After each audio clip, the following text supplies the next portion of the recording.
দোষীরা এখনো শাস্তি পেল?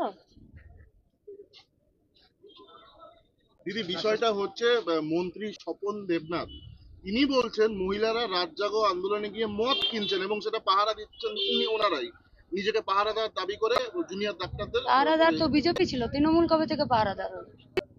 এই যে এমন একটা কথা যে মহিলারা নাকি মদ কিনতে যাচ্ছে, কি বলবেন? একজন মন্ত্রী বলতে পারেন এরকম কথা? মুখ্যমন্ত্রী যদি বলে প্রেমের কেস, মুখ্যমন্ত্রী যদি বলতে পারে যে এটা ও প্রেগনেন্ট ছিল কিনা দেখতে হবে, মুখ্যমন্ত্রী যদি বলতে পারে যে পয়সা দিয়ে দেবো, তাহলে তার ছানাপোনারা এর থেকে বেশি কি বলবে?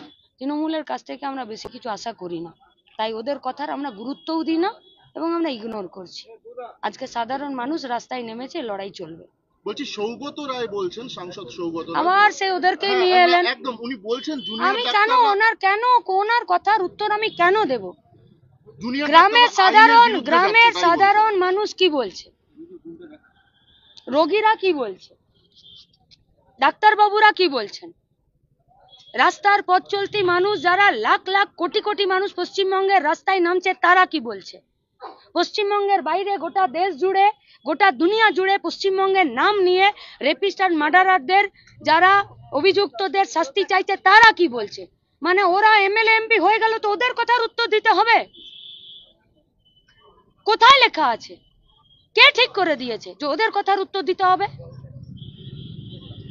পুলিশ মন্ত্রীর বিরুদ্ধে, খাদ্যমন্ত্রীর বিরুদ্ধে, শিক্ষামন্ত্রীর বিরুদ্ধে, স্বাস্থ্যমন্ত্রীর বিরুদ্ধে একটা দিন রাজ্যের জনপ্রতিনিধিদের একটা কথা আছে, কেন নেই?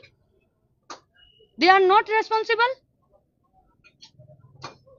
রুরাল হেলথ সেন্টার গুলোতে গ্লাভস পাওয়া যাচ্ছে না, চোখের ছানির অপারেশন হচ্ছে না, টিবির ওষুধ পাওয়া যাচ্ছে না, দে আর নট রেসপন্সিবল।